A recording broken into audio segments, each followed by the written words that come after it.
Entonces voy a empezar dando la bienvenida a todos y a todas en esta, la que es la segunda sesión del Seminario Internacional de Teoría Social, que por suerte ha podido mantenerse como internacional. Tenemos inscritos desde, no solo desde Chile, sino también de Argentina, de México, de Perú, de Guatemala, de España, de Alemania, incluso hay gente de China o de República Checa, así que De estamos muy Sudáfrica contentos. también. ¿Perdón?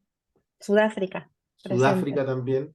Así es que estamos súper contentos con el recibimiento y queremos al mismo tiempo motivarlos y motivarlas a tomar la palabra al final de la presentación también, hacer preguntas a quien nos acompaña hoy día, a dar comentarios, siempre con un ánimo de respeto y como hemos tratado de que sea nuestro sello aquí en el seminario de colaboración, ¿no? Espíritu colaborativo, un poco dejar la competencia un poco más de lado, lo que no quiere decir ciertamente que no discutamos, no, esa es la idea, discutir, pero con un espíritu colaborativo, ¿no?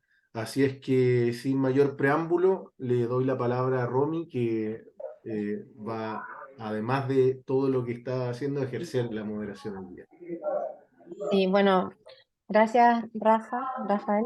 Si pueden silenciar los micrófonos, por favor, se lo agradeceríamos para que no haya ruido de fondo. Eh, Hay gente que tiene el micrófono encendido. Y bueno, creo que Andrea es una de la última que entró. Bienvenida, Andrea, que sé que estabas con problemas de conexión. Bueno, a ver, nada, estamos aquí con estos problemas como técnicos, pero también como justificarnos en que estamos haciendo esto a una hora en que todos intentemos coincidir. Por eso también nos preguntaban en algunos sitios por qué esta hora en España, que acá son allá son las 9:18 de la noche. Y la idea de que esta concepción de lo internacional o de la diáspora sea o signifique que todos tengamos la posibilidad de acceder en el online, ¿no? De manera sincrónica y no solamente después ver el video, etcétera. Yo creo que el profesor Manuel Antonio Garretón no necesita mucha presentación, pero sobre todo para las personas que no son de Chile, vamos a hacerla muy cortita. Manuel Antonio Garretón es uno de los sociólogos, se podría decir el sociólogo más importante de Chile, más reconocido a nivel latinoamericano y a nivel internacional, especialmente en el habla hispana, aunque también tiene publicaciones hace poco, hace un par de años, en un journal eh, coreano, creo. Eh, y creo que ya como que ha traspasado las fronteras de América Latina. Estudió sociología, el doctorado en sociología en la Escuela de Altos Estudios de las Ciencias Sociales de París. Estudió con Alain Touraine, con quien también tuvo una gran amistad, y eso también se ve reflejado un poco en su forma de abordar la sociología, eh, con esta idea de jirones, ¿no? Que luego él nos va a explicar un poco más. Pero por lo menos en mi experiencia y en mi lectura de Manuel Antonio Garretón, uno puede identificar eso, ¿no? Que hay una influencia importante de Touré en su obra. Pero más allá de eso es un investigador nato, no es un teórico, no se define como un teórico, porque ha hecho diagnósticos de la realidad chilena y de la realidad latinoamericana a nivel histórico, principalmente del siglo XX y del siglo XXI, que va mucho más allá de una conceptualización desde la teoría social, ¿no? Sino que también es con base empírica, y podríamos decir en esto que la teoría define como lo sociológico, ¿no? Que ya está entre un nivel más epistemológico y un nivel más empírico, y se mueve fácilmente en ese nivel. Es un referente en cualquiera que quiera estudiar los procesos sociopolíticos y socioeconómicos de Chile. Tiene un sinnúmero de publicaciones en journals, libros, no para de producir constantemente, conferencias que uno puede encontrar en YouTube y en su página web también, que está, por cierto, es una muy buena página web, que uno encuentra todos los materiales que busca en ella. Y también me atrevería a decir que es uno de los sociólogos que más producción conceptual ha hecho del caso chileno. ¿Qué quiero decir con esto? Que a partir de su propio análisis de la realidad chilena ha generado conceptos desde la base más histórica y también ha usado otros conceptos que muchos hemos replicado en nuestros análisis, como que probablemente van a aparecer en esta charla, como por ejemplo los anclajes, ¿no? La idea de anclaje autoritario, postautoritario, la matriz sociopolítica, que se nos vienen a la mente a todos los que hemos estudiado sociología, aunque no hayamos estudiado en la Universidad de Chile, donde él en este momento, bueno, toda su trayectoria ha sido parte.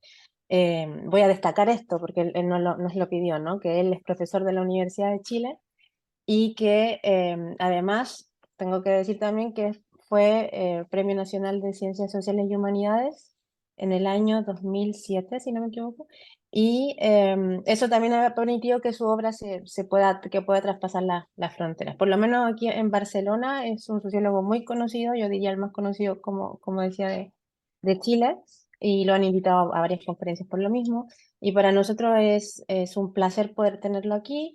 Si bien él insiste en no definirse como un teórico social, creemos que su aporte a la sociología chilena y latinoamericana y a los debates conceptuales de la misma tienen que reconocerse, y esperamos que este sea un espacio donde Manuel Antonio te puedas sentir cómodo, no tengas mucha restricción de tiempo, tenemos más o menos 50 minutos para la exposición, y tampoco tengamos esa forzosa necesidad de explicar todo en conceptos en que todo el mundo lo entienda, porque estamos un poco en este espacio académico relajado, ¿no? Relajado en el sentido de que podemos sociologizar o filosofar para quienes pueden hacer ese ejercicio también, yo no, pero sentirnos cómodos en ese nivel. Y la estructura de la presentación va a ser que Manuel Antonio Garretón va a presentar estos 50 minutos y al final vamos a poder hacer algunas preguntas. Así que bienvenido, profesor, y le doy la palabra. Bueno, Romy, muchas gracias a ti y a todos quienes participan en la organización de este ciclo de teoría, al cual yo soy un invitado, no voy a decir, en España no voy a decir invitado de piedra, pero diría un invitado raro porque, como tú bien decías, y te lo agradezco mucho en la presentación, yo no me considero un teórico, aunque considero que el trabajo en teoría social es fundamental. Ahora, yo creo que se hace trabajo en teoría social siendo una persona que se dedica a eso, teórico, uno diría sociólogo teórico, ya sea porque genera su propio sistema o porque se dedica a estudiar los distintos sistemas y autores de teoría social. Y yo no me ubico en ninguna de esas dos cosas, sino que me considero más bien alguien que intenta analizar, y voy a explicar después qué es lo que intento analizar, pero intento analizar procesos sociales, la sociedad latinoamericana, la sociedad chilena, y que desde la disciplina de la sociología y a veces uno que podría llamarse de la sociología política, con elementos de sociología cultural, en fin, pero que intenta analizar ciertos procesos, actores, digamos, palabra en una época la moda y hoy día mucho menos, estructuras, que intenta analizar eso y comprender, que intenta comprender eso. Y entonces, y para eso es indispensable tener, digamos, una perspectiva, conceptos que corresponden al mundo de la teoría, pero que de alguna manera yo recurro a ellos, o a veces invento algunos, sin otra pretensión que me ayuden a entender lo que ocurre. Y en ese sentido, y tuvimos una conversación con Romy sobre el, por primera vez voy a usar un concepto para definir algo que hago en el campo más teórico de jirones. eh, podría haber sido retazos, podría haber sido elementos. Pero la idea de jirones la miramos bastante, la discutimos en el diccionario, me da precisamente eso, son ciertos trazos de una tela que se despedaza, digamos, y que toma cierto aspecto, por el cual que desde ahí uno intenta armar algo, pero no para crear un sistema teórico propio, que es perfectamente legítimo y que muchos de los invitados a este ciclo hacen, ¿no? Sino yo más bien para utilizarlo en lo que es lo que me interesa y creo que puedo contribuir, que es el análisis de procesos sociales. Entonces, ese es el primer elemento que yo creo que es clave señalarlo, porque no voy a exponer, y insisto en esto, no voy a exponer un sistema teórico, porque no lo tengo. No tengo un sistema teórico. Ni me escribo ninguno que exista, ni yo he inventado, jamás se me habría ocurrido tener la pretensión, ni yo he inventado uno. Recurro, sí, a elementos teóricos que tienen muchos autores y que vienen de distintas partes y que de alguna manera los tergiverso, se tergiversan, porque cuando recurro a cierto conceptualización marxista, mi primera afirmación, a partir de lo que yo he ido reflexionando, es que el capitalismo no es un modo de producción. Y usted se comprende que Althusser se daría vuelta en su tumba que le digan eso, ¿no? Es un modelo de desarrollo. El modo de producción es la sociedad industrial, el modo de producción industrial, que sucede si usted quiere al artesanal. Y hoy día el modo de producción que se asocia al industrial, y ya voy a plantear eso un poco más adelante, eh, es el modo de producción, llámele cibernético, digital, informático, como le quieran llamar. Ese es un modo de producción. El modelo de desarrollo puede ser el capitalismo, puede ser el socialismo, puede ser el neoliberalismo, etc. Bueno, ustedes se dan cuenta que eso, eh, manteniendo para otras cosas una cierta perspectiva marxista, aquí me aparto. ¿Por qué? Porque no me sirve ese sistema teórico.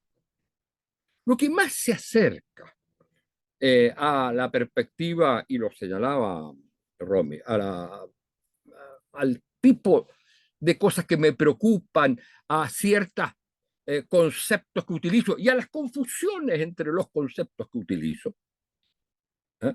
Es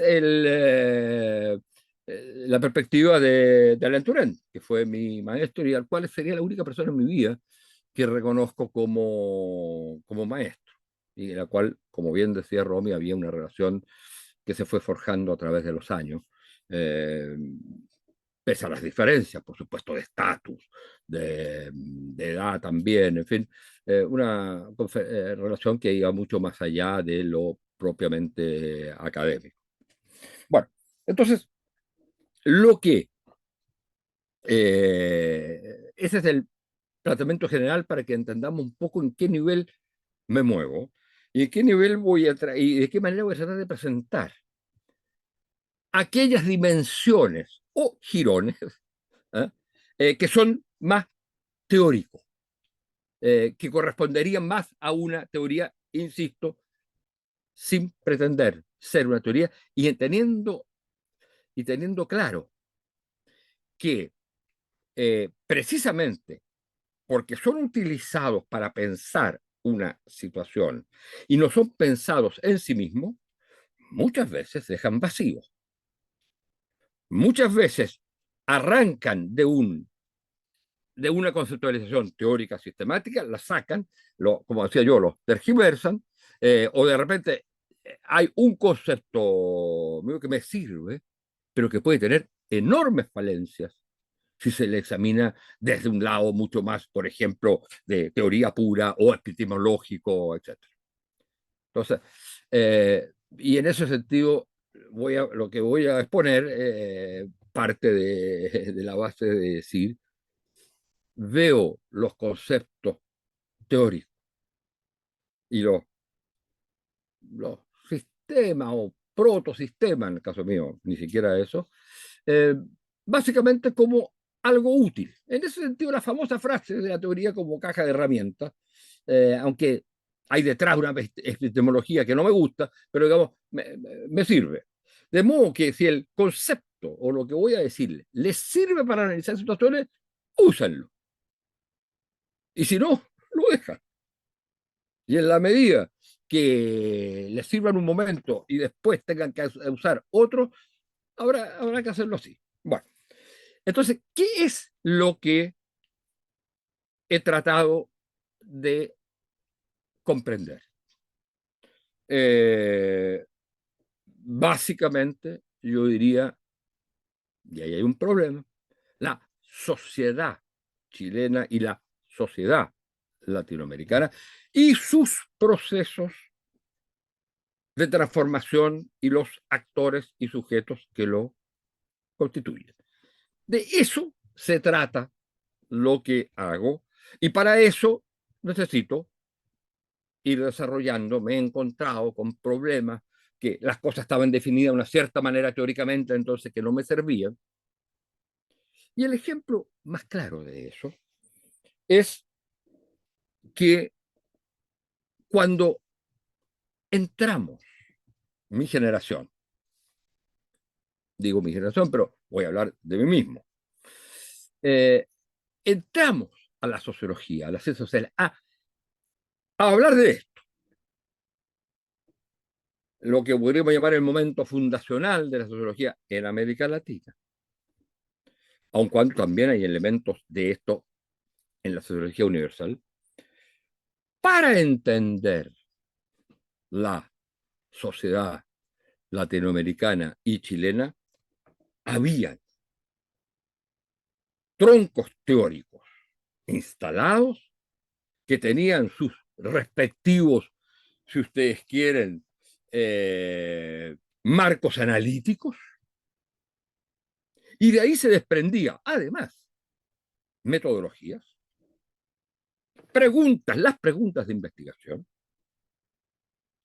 Los actores sociales estaban predeterminados y hay toda una época de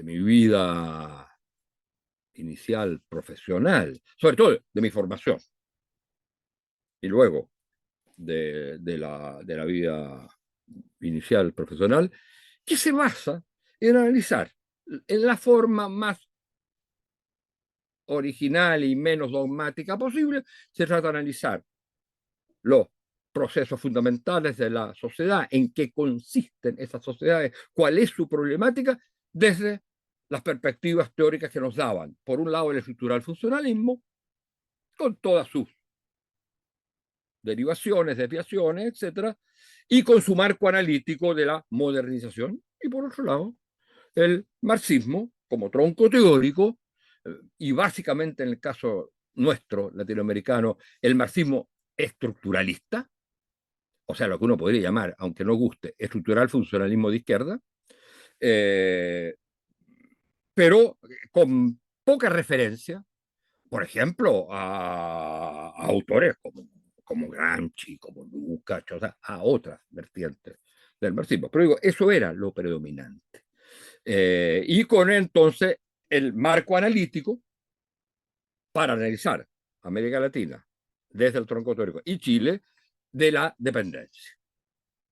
Y entonces, eso era. A partir de eso es que realizábamos nuestras investigaciones, nuestra docencia, y íbamos formando, digamos, un cierto acervo intelectual. Se movía en eso. Y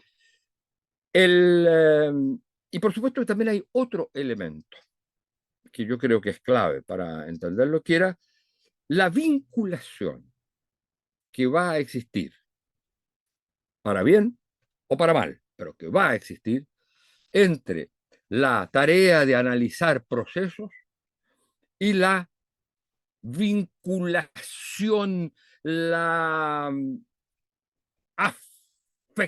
adaptación, si usted quiere, o afecto hacia esos procesos en una u otra posición. O sea, estudiábamos, analizábamos para ayudar a transformar. Y nos vinculábamos a los actores, que eran los actores del cambio.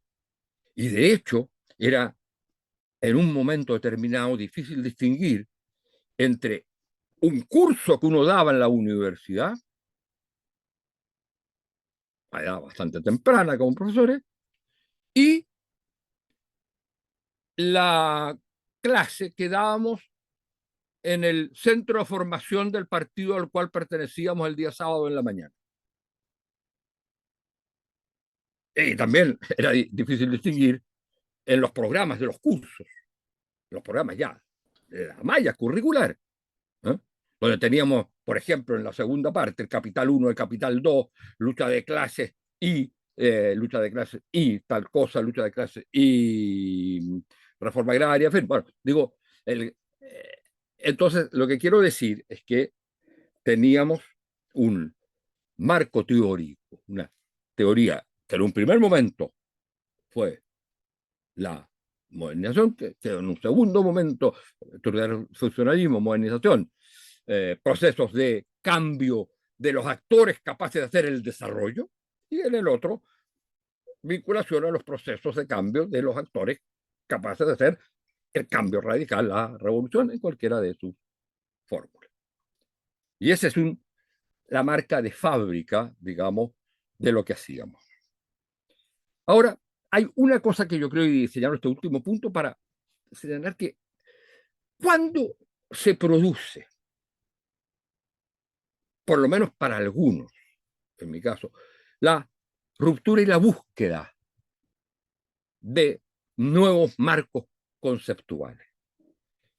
Básicamente, yo diría, y ahí es cuando yo diría que empiezo a hacer cosas, nunca son originales, pero más o menos originales, o sea, cosas que en el fondo dependen más bien no de lo que han dicho otros y a cuál pensamiento o teoría adscribo, sino de lo que uno va descubriendo, o varios vamos descubriendo en conjunto, eso sí, no es personal.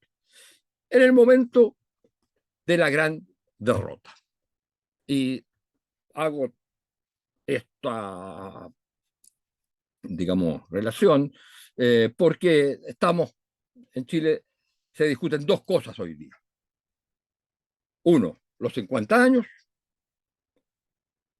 que significa, por un lado, la ruptura con todos los procesos anteriores, especialmente con aquel que nos identificábamos en ese momento, que era la vía chilena al socialismo, y por otro lado, el nacimiento de un nuevo orden social, económico y político.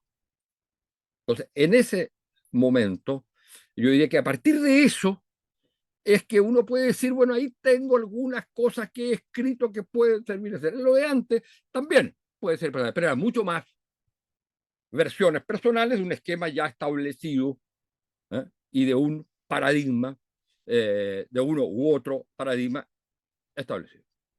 Pensábamos a partir de ello, no pensábamos a partir de la problemática de la sociedad, por supuesto. Esos fueron elaborados, esos paradigmas a partir de la problemática de la sociedad. Pero nosotros pensamos fundamentalmente desde los paradigmas, vamos a lo que pasa en la sociedad para relacionarnos, vincularnos, ser parte, llamémosle de alguna manera, militante, desde la tarea académica o intelectual, pero parte militante de esos procesos de transformación.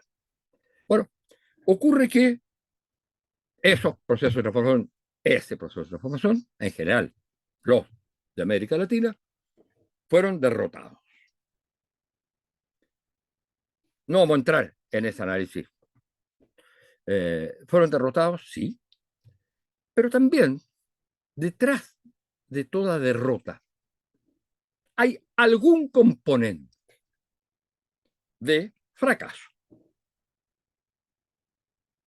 No es solo la fuerza del otro boxeador que pesaba 100 kilos más que yo y que me derrotó, lo que explica, también algo explica que por qué me metí en eso, ¿eh? Y por qué no arranqué en vez de ir a enfrentarlo. Digo, no tomen esto como exactamente la metáfora de lo que ocurrió, pero quiero decir que uno no puede pensar los procesos sociales siempre en términos que el malo ganó y el bueno no, digamos, no hay un aspecto en el proyecto del bueno que podía tener equivocaciones o errores. Dicho de alguna manera, de otra manera, detrás de una derrota, que es evidente, hay también un componente de fracaso, pero ese fracaso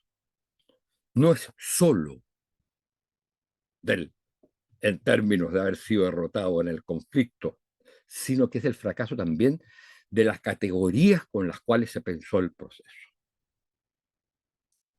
Y eso es lo que lleva en ese momento, en general, a los sociólogos, era sobre todo sociología en esa época en América Latina, más que ciencia política, pero de ahí en adelante la ciencia política empezar a tener importancia precisamente porque va a tratar de explicar un proceso, un problema que los sociólogos no pueden explicar, que es lo que ocurre al interior de los regímenes políticos. Los sociólogos estudian, hacen el relato en general de tiempos medianos o largos y de las grandes tendencias de la sociedad. Explican mal los mecanismos políticos.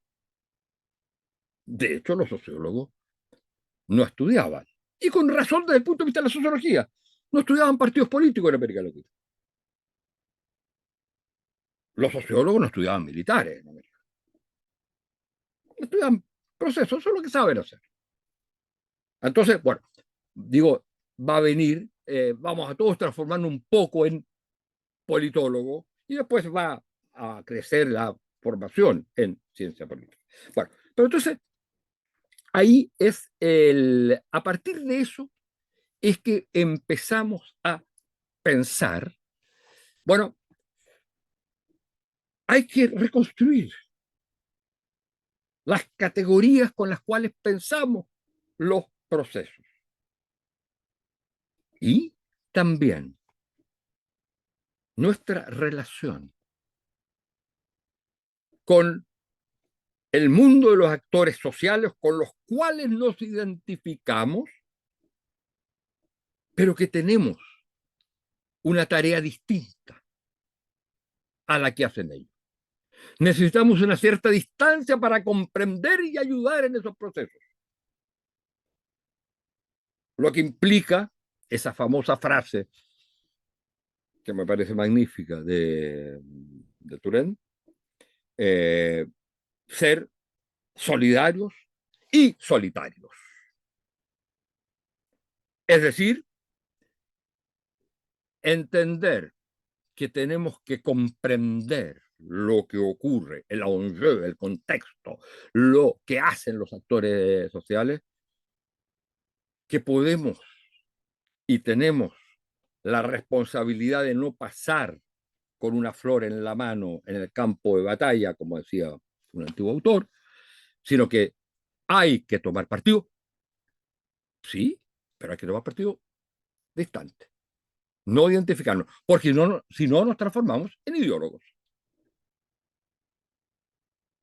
No en intelectuales críticos, sino en ideólogos o en profetas que se identifican con un cierto momento y les dicen la verdad, o si no les dicen la verdad, lo que hacen es ser simplemente testigos de lo que hacen y repetir lo que hace el movimiento social con frases más difíciles. Bueno, entonces, ahí hay un aprendizaje que yo creo que es clave para hacerlo. Y de ahí para adelante, entonces, comienza, yo diría, lo que fue realmente lo que intentó hacer. No digo ella, un aporte a lo que era la comprensión de lo que nos había ocurrido y de lo que venía y venía por delante. Entonces, hay todo un primer momento de análisis de, si ustedes quieren, de la crisis, de lo que pasó, por qué pasó. Y en ese sentido, ese análisis del por qué pasó nos lleva a revisar las categorías con las cuales pensamos. Y eso al mismo tiempo va acompañado de la tarea de entender qué es lo que está pasando. Y lo que estaba pasando eran las dictaduras militares. Y un tipo de dictadura militar enteramente nuevo en América Latina. No era el viejo militarismo latinoamericano, del cual Chile se había salvado, salvo a comienzos del siglo pasado. Y Uruguay se había salvado también. Pero se trataba de, digamos, comprender eso. Bueno, a partir de ahí, entonces, es donde se van a ir estableciendo o generando estos jirones de teoría social, de marcos teóricos. Yo diría que lo primero, y que va a estar como presente de manera no explícita, quizás, salvo cuando se habla explícitamente de estos conceptos. Pero para entender los procesos, en el fondo necesitamos dos elementos, y estoy diciendo que esto se desarrolla a lo largo, no necesariamente al comienzo. Al comienzo, insisto, la pregunta es, en el fondo, ¿qué produjo esta gran crisis? Y el que produjo esta gran crisis, que va asociado a las antiguas categorías, a las clásicas categorías, pero que trata de salirse de eso, es tratar de entender la naturaleza de la crisis y el tipo de sociedad que se está formando.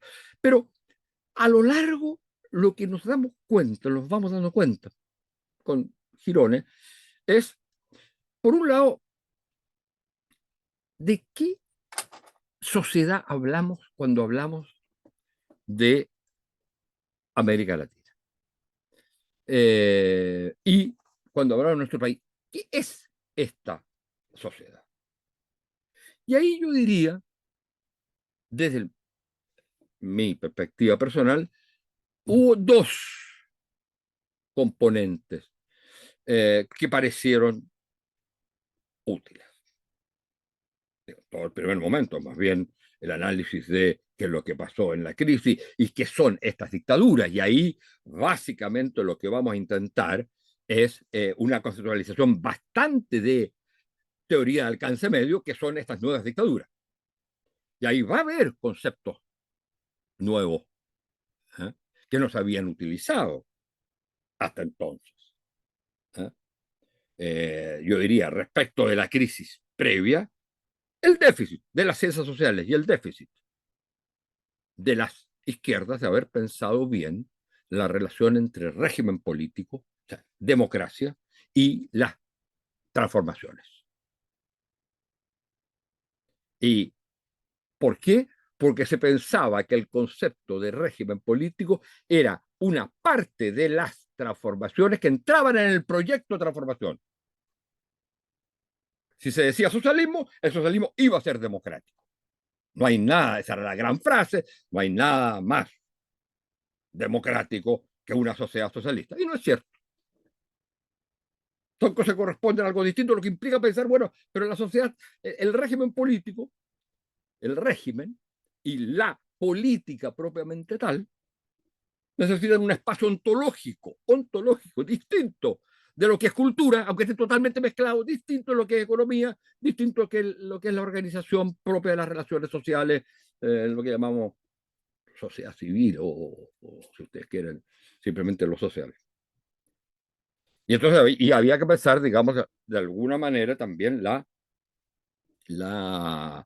estas dictaduras como un fenómeno que no eran solo reactivos, sino que eran portadores de una dimensión refundacional. Es decir, por un lado, terminar con lo que había sido los procesos de movilización, ya fueran populistas, desarrollistas, revolucionarios, etcétera, pero también construir un nuevo orden social. Algunas fracasaron, otras tuvieron éxito, como el caso chileno. Bueno, para eso, ese primer tiempo de teorización es la teorización sobre la dictadura de los regímenes militares. Pero cuando tenemos que empezar a pensar, ¿no es cierto?, ¿qué significa haber cambiado un orden social determinado? ¿Por qué el neoliberalismo, etcétera? Bueno, entonces yo digo, surgen dos cosas que son importantes. Uno es el debate, aunque no es explícito en los análisis posteriores, pero el debate sobre modernidad, que es exactamente el que va a ocurrir a finales de los 70 y comienzos de los 80. Y por otro lado, el de qué tipo de sociedad es la sociedad contemporánea o actual. ¿Seguimos viviendo en la sociedad industrial de Estado Nacional o estamos en otra cosa? Respecto del primero, de modernidad, y si alguien me ayuda a decir, para decirme cuánto llevo para medirme. Llevamos más o menos 30 minutos. Ya. Bueno. Entonces, el tema de... El primero sobre la cuestión de la modernidad, parecía fundamental tratar de entender qué significaba lo latinoamericano y nuestras sociedades en ese debate que era en ese momento, tal como en otra época fue el tema del desarrollo, ¿eh?, o el del socialismo, era el debate fundamental de las ciencias sociales. A partir de lo que yo creo profundamente equivocado, y por lo menos lo que yo pienso de eso, nace precisamente de creer que había un discurso totalmente falso sobre la realidad, que era hablar de posmodernidad. Sin embargo, la posmodernidad tiene la gran ventaja de permitir de entrar a analizar modernidad. Piense usted que todas las teorías anteriores, en todas las teorías anteriores, el concepto de modernidad no existía. En la teoría de la modernización o del desarrollo, o en la teoría marxista, no existía el concepto de modernidad. Puede existir modernización, pero la idea de modernidad no existía. Solo existe cuando alguien dice que no existe. Entonces ahí, ese es el valor, uno se pone a pensar qué es lo que es. Y ahí, yo creo que lo básico, por lo menos de lo que yo traté de hacer, fue pensar lo que la literatura, lo que la cultura nos decía respecto de eso. Octavio Paz, que nos va a decir que la modernidad no existe. La posmodernidad es una palabreja, dirá él, en su discurso de premio Nobel, pero la modernidad, la posmodernidad, digamos, la modernidad no existe porque ya existió, pero todavía no ha llegado. ¿Es un huaco? ¿Es un huaco? Es una estatuilla china del siglo XII y es un chip de computador. Habla náhuatl, habla español y habla inglés. Ahí había un componente interesante. El otro componente interesante es Milan Kundera, que nos va a decir que, en un magnífico ensayo, que la modernidad no nace con Descartes, como dicen los filósofos. Para nosotros los literatos, dirá él, nace con la novela, que es el producto de la modernidad, es un producto nuevo, es un producto. No existía la novela antes, existían otras cosas, parecía. ¿Y por qué? Porque en la novela se constituye, todos son sujetos, que ya no depende de los dioses. ¿Y dónde nace la novela? Por supuesto que hay una discusión al respecto, no me voy a meter en eso. Pero él dice, nace con el Quijote. Esa es la primera novela. O sea, el primer producto de la modernidad es ese, no el Collito de Roque Sum. Ahora, no deja de ser interesante, ¿eh? Porque la novela es en sí mismo, no es un libro, es un objeto. Pero ahí están todos los actores que ya no están determinados por los dioses, ni por las pulsiones, porque el más cercano a esto era Shakespeare, pero eso no lo dice él, eso lo digo yo. El más cercano era, después de la Biblia, después de la tragedia griega, el más cercano a la modernidad era Shakespeare, pero en vez de los dioses existían las pulsiones, que jugaban el mismo rol de los dioses. No había sujetos, no lograban ser sujetos. No nos vamos a meter en esa discusión. ¿Y quién es entonces el epítome de la modernidad? El Quijote, o sea, un loco y que habla español. Y eso es enormemente clave para entender, porque eso es lo que nos permite pensar en la modernidad latinoamericana. Incluso en esa época se escriben revistas, en artículos de revistas en Claxon, que se habla de la modernidad, digamos, de América Latina como postmoderna, porque estos elementos de múltiples modernidades existían. Ya. Y eso hace pensar entonces que la sociedad en que vivimos ahora es, a diferencia de postmodernas, hipermoderna. Solo que esto se constituye a través no solo del principio de racionalidad, ya sea instrumental, ya sea emancipatoria, se constituye también a través de la subjetivación, ya sea a través de las pulsiones o de las identidades, y se constituye también, y ese yo creo que es mi modesto aporte, a través de la memoria, ya sea la tradición, y en ese sentido la tradición es parte de la modernidad, de lo moderno, ya sea a través de la memoria histórica o eventual. ¿Quién es el actor más importante? ¿Cómo se constituye el actor? Porque la modernidad, ¿qué es lo que es? Es básicamente la constitución de actores y sujetos y la lucha de esos actores y sujetos por la construcción de su sociedad. Y entonces, ¿quién es el actor más importante, por ejemplo? Y esa es nuestra reflexión en aquella época. ¿Quién es el sujeto, actor más importante en las dictaduras militares, en la lucha contra las dictaduras militares? Las Madres de Mayo, los familiares detenidos desaparecidos.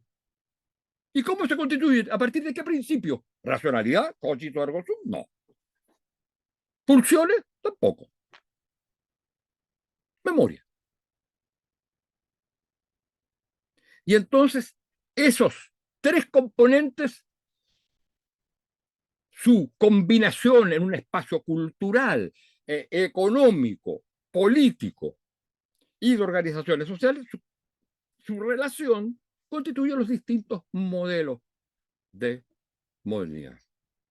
Y eso nos permite explicar entonces lo que podría ser la modernidad latinoamericana. El segundo elemento dentro de esta primera pregunta, ¿qué sociedad vivimos?, es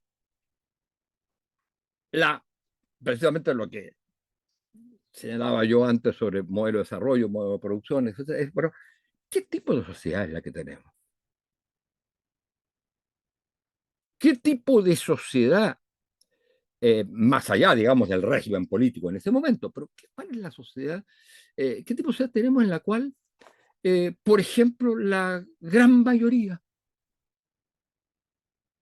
no digamos la gran mayoría, pero sectores muy importantes de la sociedad cuestionan permanentemente lo que son los principios de la sociedad post-feudal, post-capitalista mercantil, como que es la sociedad industrial de Estado-Nación.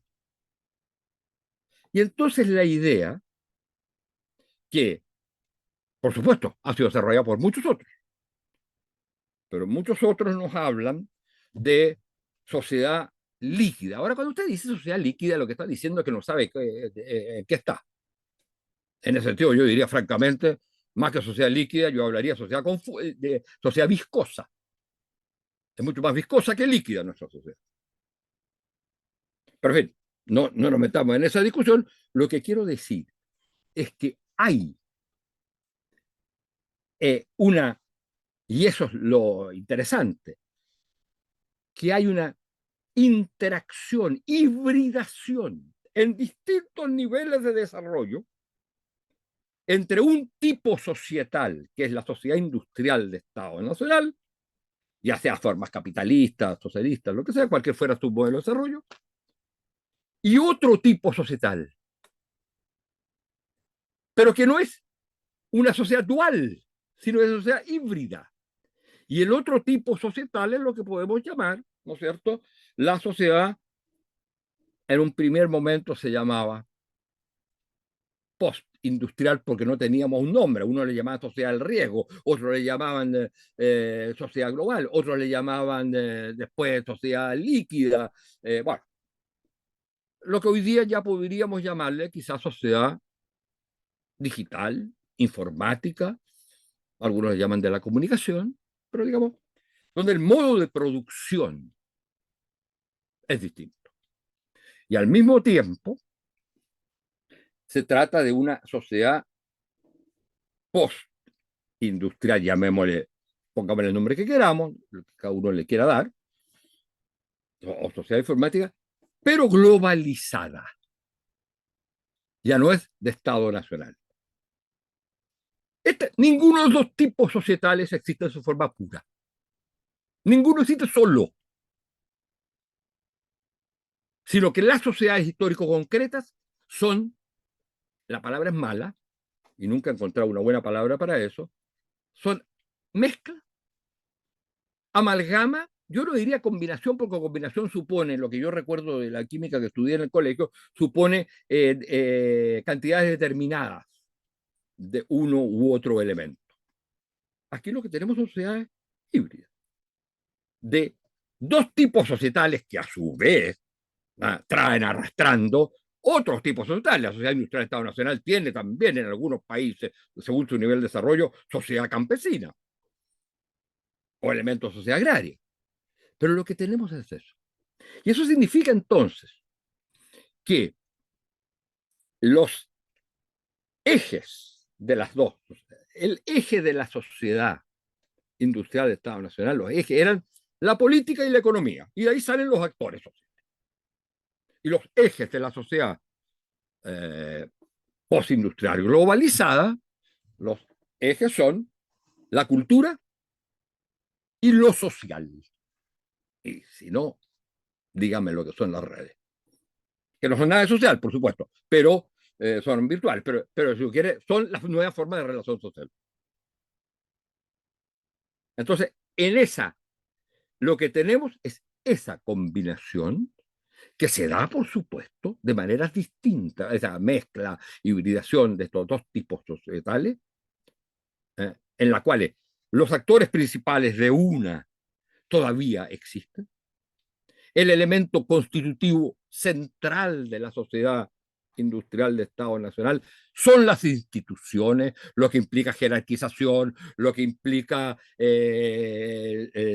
normas determinadas, lo que implica determinada forma de legitimidad, etc.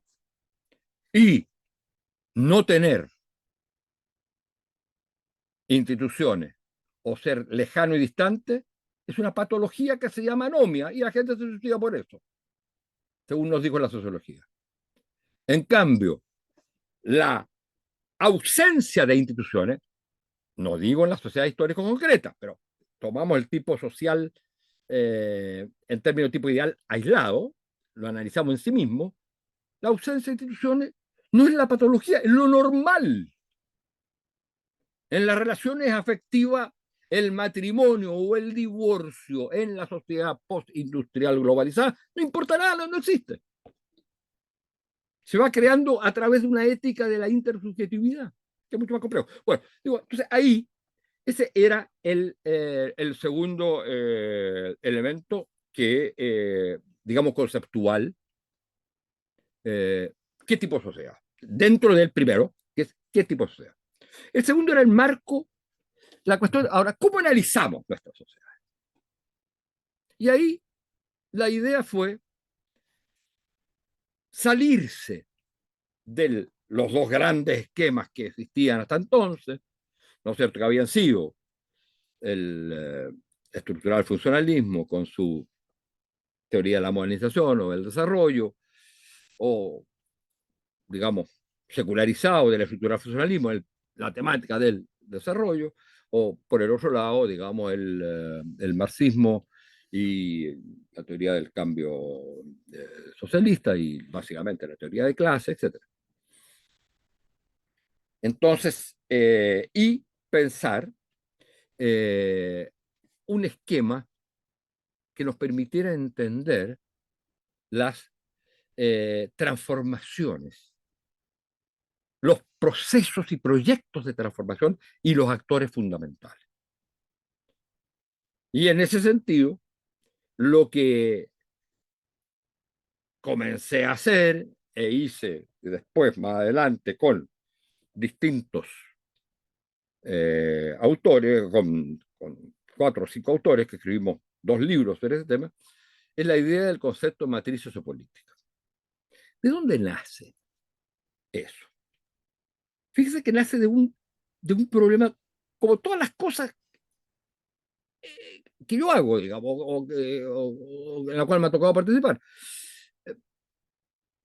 Nace un problema. En mediados de la dictadura chilena,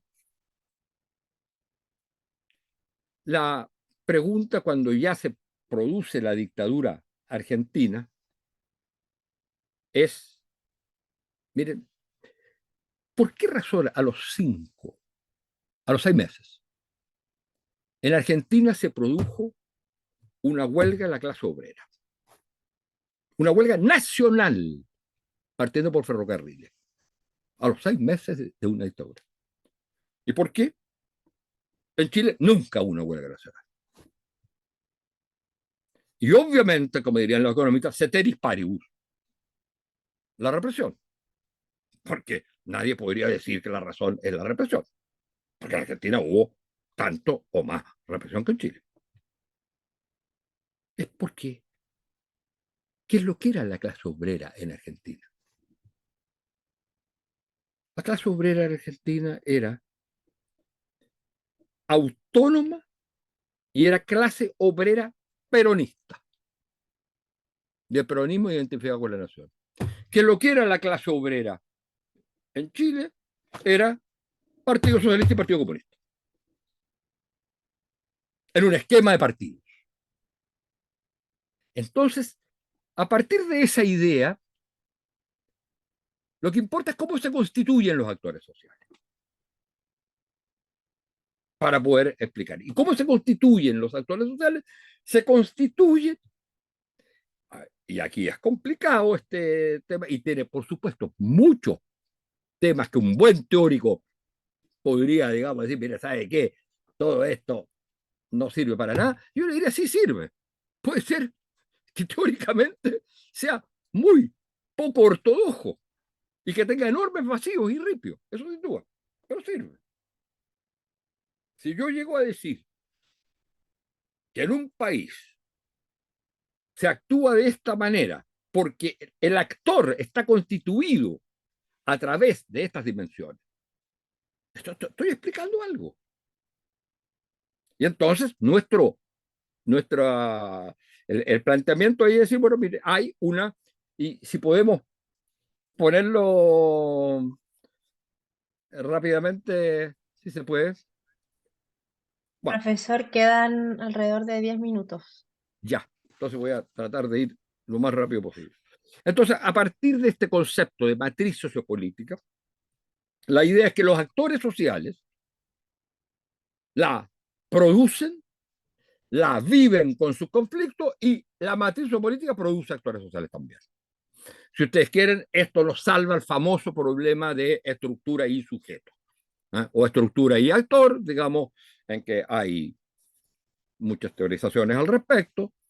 La que se acercaría más a esta sería la quizá de Margaret Thatcher, pero no me quiero meter en eso. Porque, insisto, no manejo enteramente los distintos cuerpos teóricos. Ahora, lo importante aquí es lo siguiente, que en América Latina, porque eso se trata de entender a América, los actores sociales, por decirlo así, la sociedad se constituye en torno, y los actores sociales, en torno a esta relación entre Estado, sistema de representación, base socioeconómica significa modelo de desarrollo, orientación cultural significa las orientaciones de modernidad de esa sociedad. Y entonces, lo que eso nos permite es entender cómo se constituía la sociedad, cuando hablamos de la latinoamericana como tipo ideal, y de cada una de las sociedades históricas concretas, como son los países, ¿eh? Que antes llamábamos formación social. En vez de eso, llamémosle simplemente país. Es un poco más simple. Bueno, ¿cómo se constituyen los países? ¿Cómo se constituye América Latina? América Latina, hay un primer periodo que es la matriz oligárquica. Segundo, lo distintivo de América Latina es en el siglo, no tenemos tiempo de analizar, digamos, en detalle cómo se produce, es lo que llamamos la matriz estatal nacional popular, que no es solo el populismo, que va desde 1930 hasta, digamos, su proceso de descomposición que comienzan con la Revolución Cubana. Y donde ahí se constituyen, y ahí entonces podemos hacer análisis, por ejemplo, de qué es lo que era el régimen político ahí. Era un régimen político híbrido, caso mexicano. Caso de los países más bien que tenían ciclo autoritarismo democracia. Y por otro lado, un modelo de desarrollo nuevo, que es el desarrollo hacia adentro, la industrialización sustitutiva de importaciones, la necesidad del Estado de incorporar sectores, bueno, el concepto de Estado de compromiso que había sido desarrollado por los sociólogos latinoamericanos.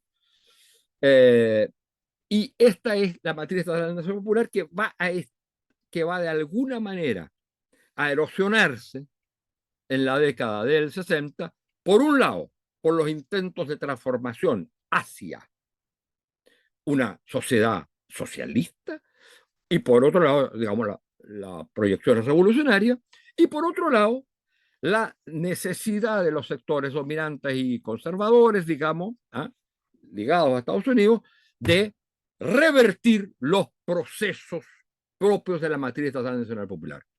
Yo siempre decía que los regímenes militares en América Latina, los de los 64 inaugurados por así para adelante, lo que buscan es básicamente terminar con la matriz estatal nacional popular. No lo decían así.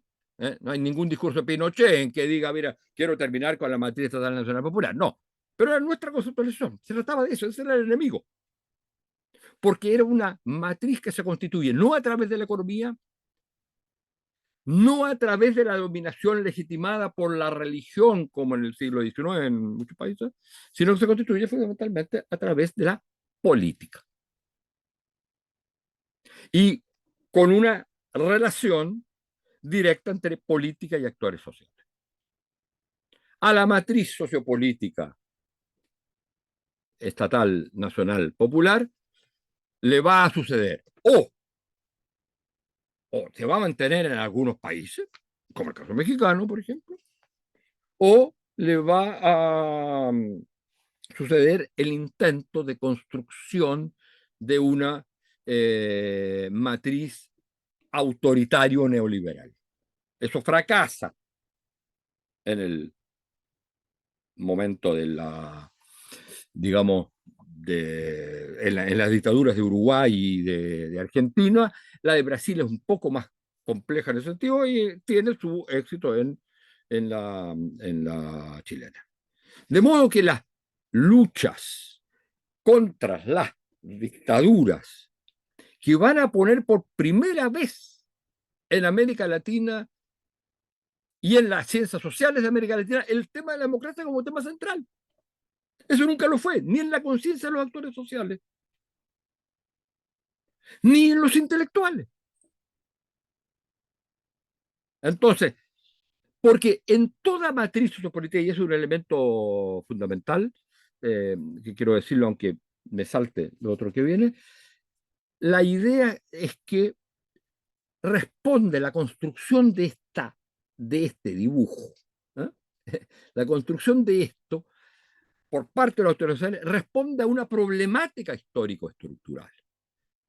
La construcción del Estado en el siglo XIX, la incorporación de masa y la respuesta a la gran crisis del 29-31 que asoló el continente que más afectó fue América Latina.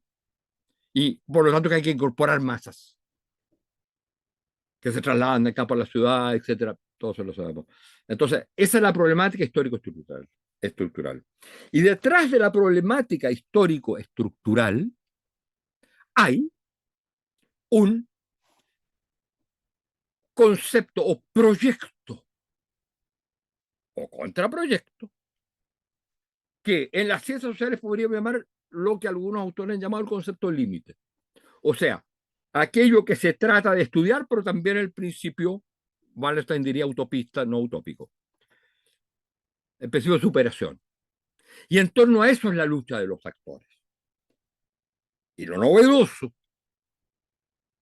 es que por primera vez en América Latina, después de las dictaduras militares, en la problemática histórico-estructural que hizo, que paga el precio después por haber sido la principal, fue ya no el conjunto de la matriz, sino un aspecto, el régimen político. Y entonces de lo que se trataba era, para poder volver a tener proyectos, procesos, etcétera, salir de la dictadura.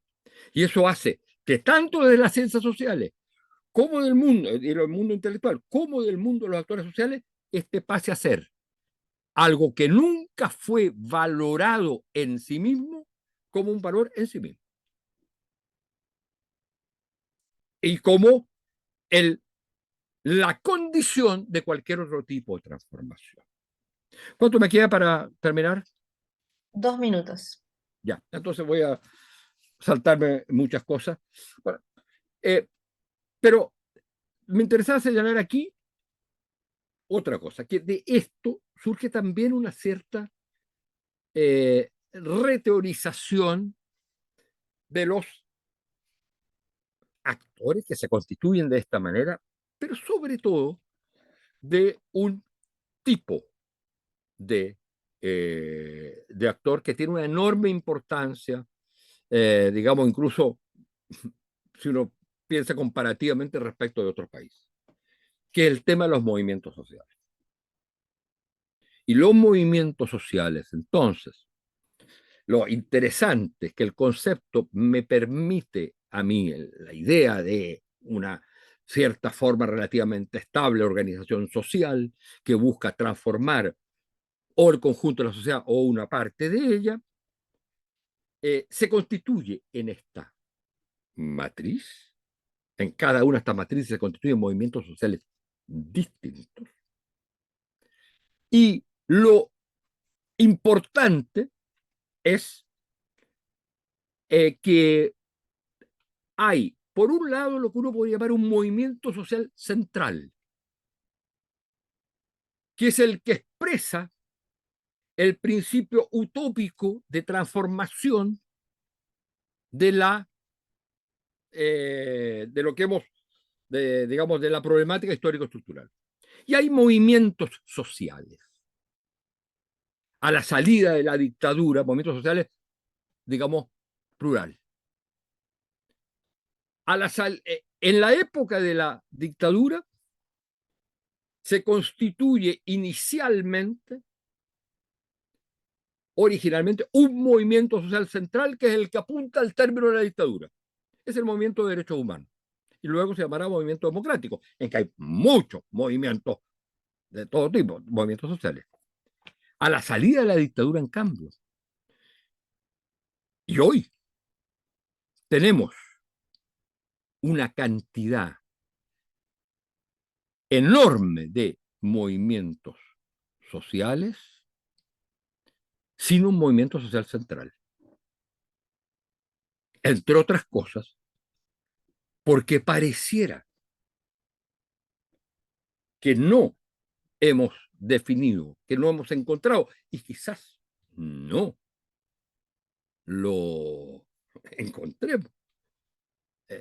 ¿Cuál es la problemática histórico-estructural de América Latina? ¿Que en una época fue el desarrollo? ¿O la superación de la sociedad capitalista? ¿O la superación de la dictadura militar? Y entonces no hay movimiento social central, hay multiplicidad de movimientos y un debilitamiento de lo que era la manera como se estructuraban y afuera, a través del liderazgo personalizado, populista o a través de los partidos, se organizaban los movimientos sociales eh, que era la política. Y la dimensión política es la dimensión débil, donde los movimientos sociales se expresan independientemente de la relación con la política. Y quizás el mejor ejemplo de eso fue el proceso constituyente chileno, que estaba hecho para encauzar el estallido social, lo logra, lo encausa institucionalmente. Quienes entran al proceso constituyente son los que estaban en el estallido. Se le es la ciudadanía la que entra a hacer el proceso constituyente y es la misma ciudadanía la que rechaza el proceso constituyente que sus representantes, no los partidos, habían planteado, o sea, la propuesta de constitución. Bueno, tengo que terminar entonces. Entonces, digo, este es un poco el tipo de esfuerzo que, teórico-conceptual, que como ustedes se dan cuenta son girones, elementos para tratar de entender básicamente una cosa. ¿En qué consisten los procesos de transformación que se han dado en América Latina y en Chile? Y cuáles son y han sido en cada momento sus actores principales. Bueno, muchas gracias. No sé cuánto me pasé. No, no tenemos esas métricas aquí, por suerte. Está bien, está perfecto. En teoría, la reunión, este encuentro dura 1 hora y media, pero también tardamos en empezar, así que yo creo que vamos a dedicar unos 15 minutos o 20 a las preguntas. Y bueno, muchísimas gracias por la presentación. Lástima que no se escuchan los aplausos, pero se ven las manitas en el chat. Y voy a dar la palabra inmediatamente con micrófono para quienes quieran preguntar. Vamos a hacer una ronda de 2 o 3 preguntas, depende de lo extenso. Y, y ahí Manuel Antonio responde y luego otras 3. Perdón, Robbie, Sí, ¿me escucha? Perdón, yo tengo que salir a 10 para las, en el caso mío es 10 para las 6. no, estamos bien, si no, no Ya, creo que nos ya. tardemos tanto. Y si no, seguimos los que quedamos aquí. Está más tarde. Em, a ver, voy a mirar quién levanta la manita. Eh, Rafa, Rafael Alvear. Ya. Por favor, cualquier persona que quiera hacer una pregunta o comentario, si quieren darle una vuelta más, pero participen, ¿no? Yo quería hacer, bueno, primero que todo, muchas gracias por la presentación. Manuel Antonio estuvo sensacional. Se me vienen muchas preguntas a la cabeza, pero voy a concentrarme sobre todo en dos. Una es sobre una de estas dos dimensiones respecto de esta pregunta, ¿no? ¿Qué tipo de sociedad vivimos? Y me quería concentrar sobre todo en esta categoría de memoria histórica como posibilidad para poder definir aquello que entendemos como modernidad, ¿no? Y tenía como un par de interrogantes. Primero, si nos puedes contar un poco más de esa idea, de ese concepto, y si es que existe como, o tienes una sistematización, eh, por ejemplo, o te acerca a esquemas como los que se conocieron también en la teoría de la dependencia, como centro y periferia, si es que es posible, por ejemplo, desde el concepto de memoria histórica, no solo entender América Latina, sino también por sí misma, sino también en perspectiva con otras regiones del planeta, como puede ser Europa, Estados Unidos. Entonces, ¿en qué sentido, por ejemplo, podríamos observar divergencias o no en la trayectoria de estos procesos de memoria histórica? Que en el fondo serían manifestaciones de procesos diferenciados de modernidad o de vivir la modernidad, ¿no? Como para hacer un poco el link con esa definición. Y esa es como la primera pregunta. Y la segunda tiene que ver con lo último que dijiste, que me pareció súper interesante también, respecto de esta múltiple existencia de movimientos sociales, ¿no? Y cuestión que vimos muy patentemente en lo que fue el proceso constituyente, bueno, también con el denominado estallido social. Como esta ausencia, algo que se viene discutiéndose harto tiempo de lo que se denominaba en el marxismo como sujeto histórico, ¿no? Pareciera que esa idea tan patente de un sujeto histórico que va a venir, se va a levantar y va a reformar todo, se cae un poco, ¿no? Y se cae en el caso de la constituyente, me da la sensación a mí, ante la imposibilidad de poder amalgamar o generar comunicación entre la diversidad de los movimientos sociales, ¿no? Algunos más identitarios que otros, ¿no? Entonces tenemos, no sé, movimientos como el movimiento indígena de trabajadores, eh, feminista, etcétera, que cada uno por sí mismo han sido muy relevantes para poner elementos trascendentales para la sociedad, en este caso chilena o latinoamericana, sobre la mesa, ¿no?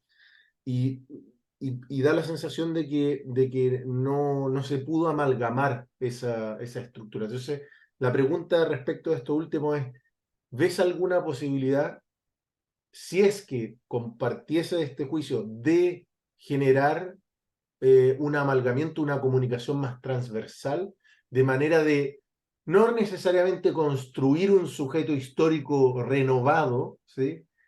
Pero sí al menos como eh, sí, conformar como una suerte de movimiento supra compuesto de todos estos movimientos sociales. Eso sería. Muchas gracias de nuevo por la conferencia. ¿Puedo contestar? Porque si no, Sí, se va. yo pasaría directamente porque además son dos preguntas, entonces sí, totalmente. Ya. Mira, respecto a lo primero, y como siempre, uno contesta lo que quiere, o lo que entendió de la pregunta, o lo que quiso entender de la pregunta. Porque, y por lo tanto le pido disculpas al respecto. Voy a tomar algunos de los elementos que tú señalas para aclararlo, porque hay quizás otra cosa que no las sé contestar. Cuando hablamos de memoria, ¿eh? Está la doble memoria, la de memoria de la que podríamos llamar tradición y lo que podríamos llamar memoria histórica, es decir, que es de eventos, de momentos históricos fundamentales, ¿no es cierto? Piensa tú, eh, sin entrar en ninguna discusión al respecto, si piensas en el mundo judío, hay una memoria, o en cualquier otro, hay una memoria que tiene que ver con la tradición, y hay una memoria que lo constituye como sujeto distinto, por ejemplo, con el Holocausto, ¿no es cierto? Entonces, digamos, hay que tomar esos dos, pero después Nunca la memoria puede ser el único elemento constitutivo de un sujeto, como no lo puede ser ni la razón ni las pulsiones.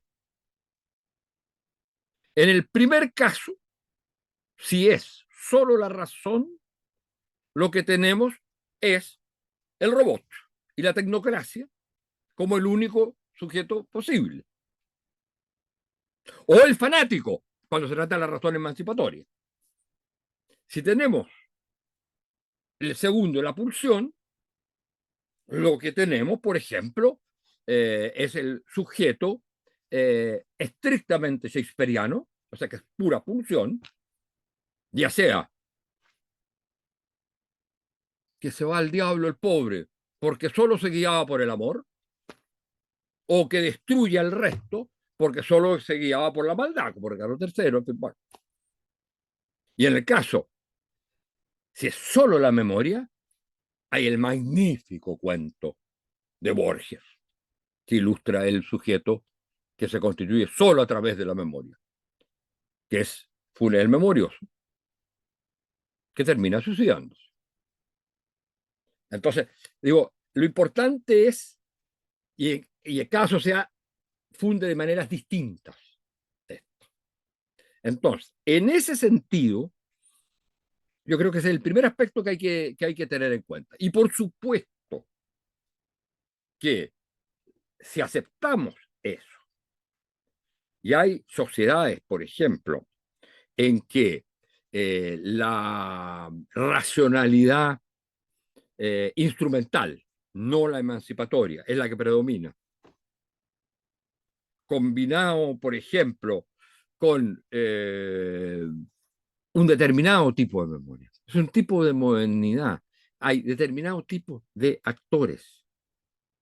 Entonces, yo creo que es evidente que hay un componente de la modernidad, llamémosle occidental, presente en América Latina. Es evidente que lo hay. Y negarlo sería un profundo error.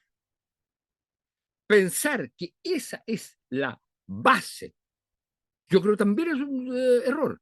La base es una amalgama de eso que hace que, por ejemplo, ¿por qué razón el problema o la dimensión, llamémosle tecnológica,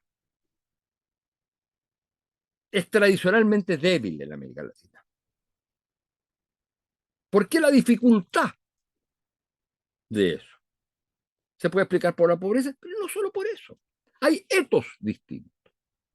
Yo también creo que, por ejemplo, hay etos sobre un tema que es fundamental en el mundo de hoy, que es el tema del régimen político, de la democracia. Lo voy a señalar inmediatamente después en la segunda parte de la pregunta. Y ese etos es, digamos, ha cambiado radicalmente. Hay países en que el etos democrático es republicano, liberal, todavía, y afortunadamente para ellos.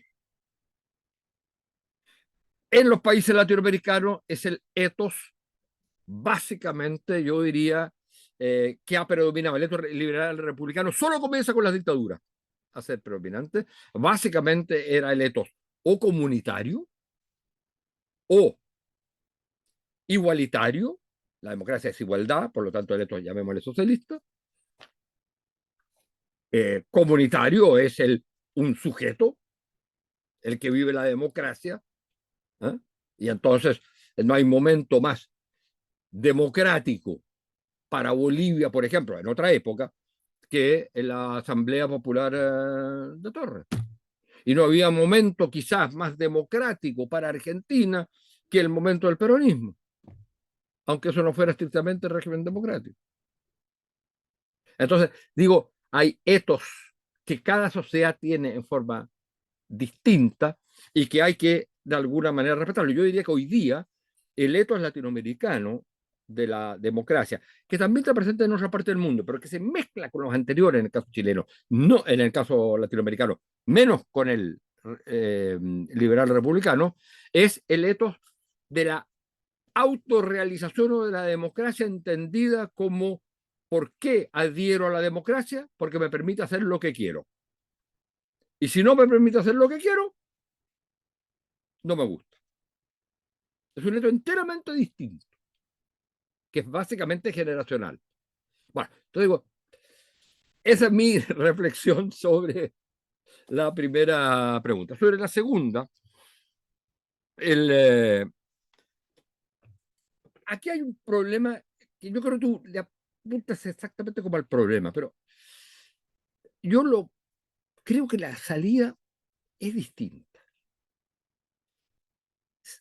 Vamos a aceptar y vamos a usar conceptos que ha desarrollado Rita Segato, por ejemplo, conceptos que yo los había planteado de otra manera, pero o con otros términos, y es que los movimientos sociales o movilizaciones incluso, ¿no es cierto?, expresan politicidades distintas. Todos tienen una dimensión política. Yo creo que es materia de una discusión. A veces se puede tomar frívolamente lo que lo que voy a decir, pero no es así. Pero cuando uno dice lo personal es político, uno dice fue fundamental, fue central, insustituible en un determinado momento. Pero las cosas no son así. No todo lo personal es político, ni todo lo político es personal. Lo personal es político o lo político es personal, es el sueño de Hitler o de Stalin. Hay una distancia que es básica. Y eso, a mi juicio, es fundamental. Digo, yo sigo pensando que el planteamiento del feminismo era absolutamente correcto. En ese sentido, cuando se señala los personajes políticos, es así. Pero si uno quiere analizar lo que pasa en una sociedad, uno tiene que decir, mire, ¿sabes qué? Si lo personal es político, entonces lo político es la suma de lo personal. Y eso no puede ser así. Es decir, las distintas politicidades son expresión fundamental, indispensable en la conformación, en el destino de una sociedad. Pero el lugar de amalgamación se llama política. Y la política es un espacio ontológico distinto a la suma de las politicidades. Y eso es lo que no entendió el proceso constituyente. Y digo, y muchos de nosotros que lo apoyábamos absolutamente, no entendimos eso. Ahí se abandonó la política. O la otra interpretación interesante, se abandonó la política por la suma de la presencia de la gente que estaba en el estallido ahí. Pero la otra, que es bien interesante, es que el rechazo, el estallido y lo demás significaba básicamente, por razones que no hay tiempo de analizar, el rechazo a la política institucional. Por lo tanto, todo el que asumiera la política institucional, y fíjate la tragedia que hay detrás de esto, todo el que asumiera la política institucional iba a ser considerado parte de la élite que se rechazaba. Entonces, la tía Pikachu, Rojas Vade y todos los distintos movimientos que ocupaban el espacio de la política, como es una discusión constitucional, hacen un planteamiento que expresan todas las politicidades, todas las cosas que estaban presentes en la suma. Toda la suma está ahí. Y se rechaza. ¿Por qué? Porque son vistos como la nueva élite política. Ya no estaban los partidos ahí. Entonces la ciudadanía estaba contra la política, no reconoce a la política, no la acepta, la rechaza, y entonces los que ocupan el lugar de la política son ellos. Probablemente satisfacía a toda la ciudadanía las cosas que ahí estaban. Un texto de 400 páginas se hacía cargo de todo. Pero era la política. Entonces aquí hay un problema muy complejo que tiene que ver con que la política, eso es lo que descubrimos en las luchas contra la dictadura, en la idea de que la democracia es algo insustituible, como un régimen político no hay otro mejor, y que el régimen político es algo insustituible, que no tiene que ver con el modelo de desarrollo, que en sí mismo tiene su valor. Entonces, pero hay un rechazo de la ciudadanía a ese espacio de la política, y la política es, y yo insisto en un punto que obviamente si me meten a decir, a hacer demasiado análisis epistemológico, etcétera, a decir que estoy equivocado en la frase, pero yo diría es un espacio ontológico. Y por lo tanto, que no es sustituible al espacio de lo social, que también es ontológico. Y lo cultural es ontológico y lo económico es ontológico. Ahora, por supuesto, con todas las interrelaciones, pero tú no puedes sustituir el espacio de la política por el espacio de la economía. Tanto es así que cuando se trató de hacer la dictadura, lo que tuvo que hacer fue recurrir a la política, solo que recurrió a la política no democrática.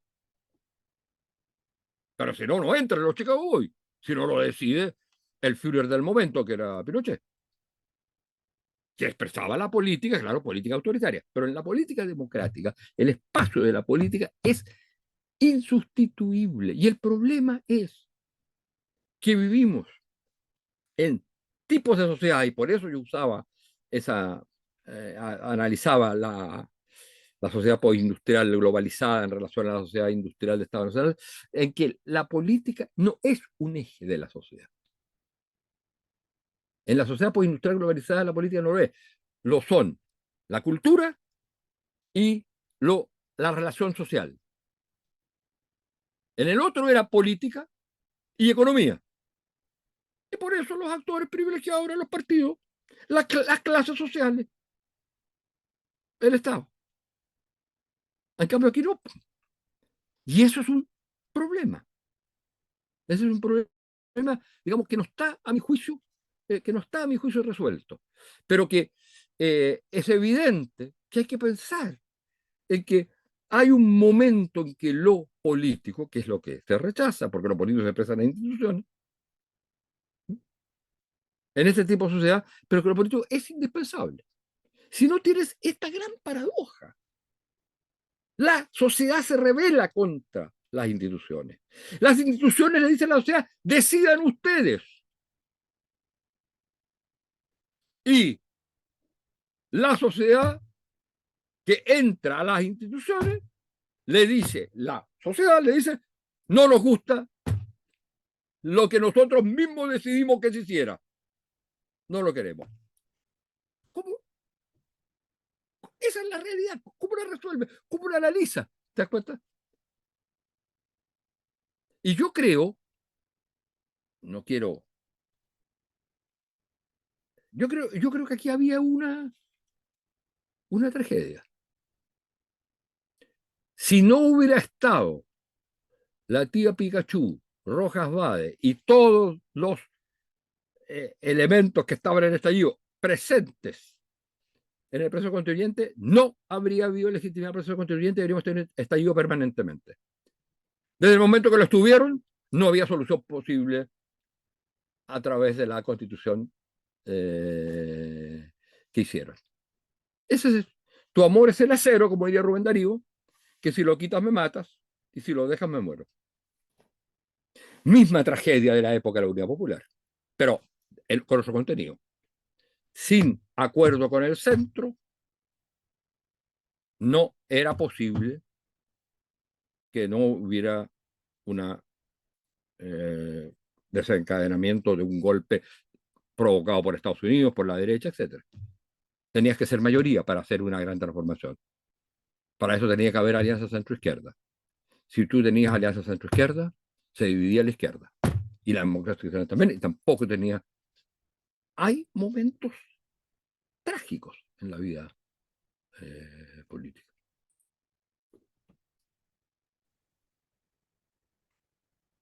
¿Tenemos tiempo para una Dos preguntas más que no están están en la lista de las personas inscritas. Son dos preguntas que es bien interesante que lo conversamos un poco antes. Son preguntas muy sencillas aparentemente y también aparentemente con un carácter más de contingencia política, pero sería interesante ver cómo se abordan en este marco del debate. La primera es de Rosana Urbina, de Argentina, y dice, si consideras que el gobierno de Boric es un avance o un retroceso. Y otra que va un poco más en la línea de lo que estábamos conversando ahora, es si la política, bueno, creo que el nombre de la persona es Nicolás Sandoval de la UFRO, si la política no ha podido ofrecer una solución a la crisis, ¿quién? Y esto yo digo, la tomé así porque, claro, o sea, si los procesos no se pueden cristalizar en instituciones legitimadas desde este espacio de lo político en un sentido más tradicional, estamos en una constante tragedia. No, a ver, son bastantes, para más de 2 minutos, 3 minutos. La primera, respecto de, yo creo, pero fíjese bien lo que voy a decir, yo creo que lo de Boric es claramente un avance. ¿Y qué importa mi opinión? Lo que tengo que pensar es cuál era o cuál es el significado dentro de un esquema analítico más complejo del gobierno de Boric.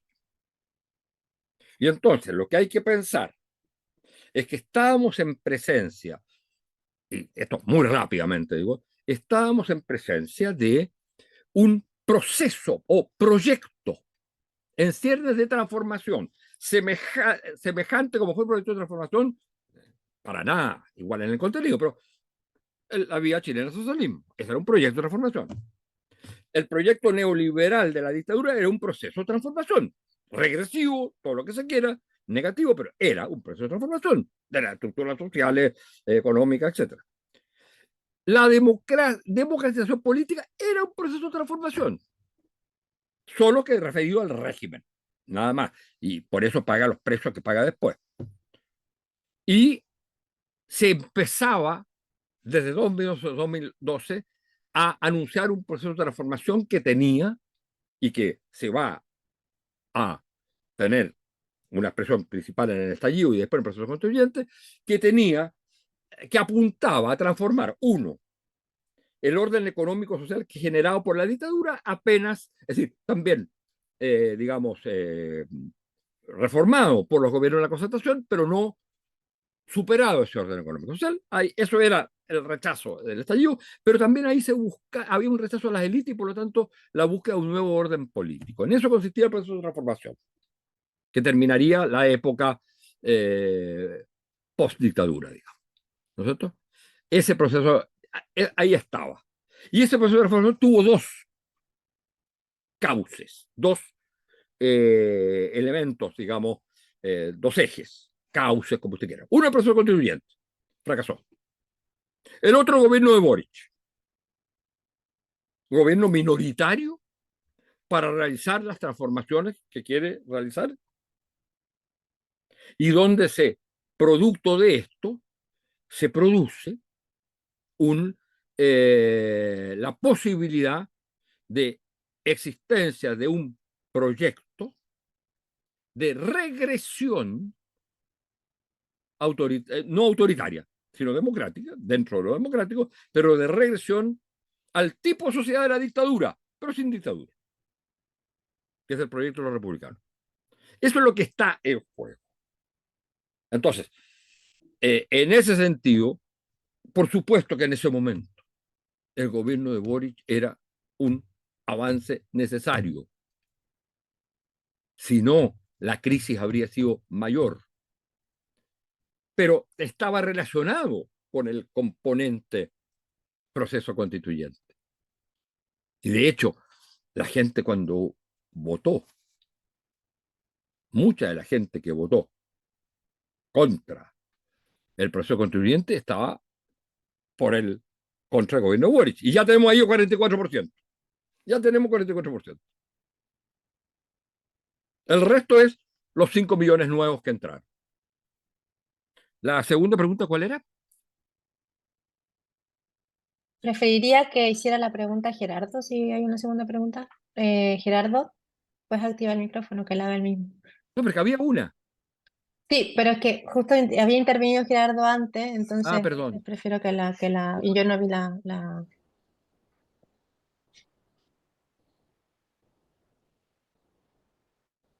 ¿Puedes hablar, Gerardo? Me hacer escuchar. ¿Me escuchan? Se escucha muy mal, entrecortado, no te entendemos. Lo siento. No, lo siento mucho, Gerardo. Y como estamos contra el tiempo, es un Sí. ¿Se poco acuerda cuál complicado. era? Sí, ¿Se acuerda? la otra pregunta que yo había hecho antes, perdona Gerardo, si quieres la Sí, escribes y luego la hacemos llegar, pero la otra pregunta de Nicolás Sandoval es si los ese. políticos no han podido ofrecer una solución, ¿quién? Ah, ya. Bueno, ese es el punto, yo diría, crucial. Yo creo que aquí hay un problema en el mundo de la política de la necesidad de un proyecto que signifique básicamente ser un proyecto digamos, mayoritario. La construcción de un sujeto político mayoritario. Y eso hoy día se dificulta enormemente, uno, por la heterogeneidad, falta de cohesión del mundo de la izquierda y la ausencia de un centro político orgánico como el que existió en Chile. Pero a su vez está el problema de la relación con el mundo social. Mi impresión es que la solución, y la palabra solución, pero digamos, la posibilidad de salida a la crisis actual es la construcción de un proyecto, de un consenso, digamos, del conjunto de las fuerzas, llamémosle políticas, de centro izquierda, sin matices al interior, sin almas, 3 almas, 2 almas, sin eso, pero su capacidad de diálogo con el mundo social. O sea, hay un componente político indispensable y hay un componente social que tiene una mezcla de mundos que están en el mundo de los movimientos sociales, cada uno con su propia politicidad, y el mundo que está fuera de todo, el de los 5 millones o 4 millones 200, que estableció el voto obligatorio. Ese es el punto. Y yo diría, si a mí me dicen cuál es el contenido de eso, el contenido hoy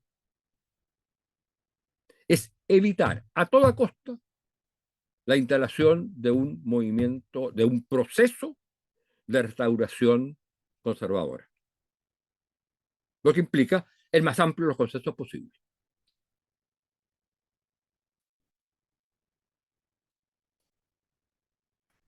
Bueno, hay más preguntas, pero ya no tenemos más tiempo.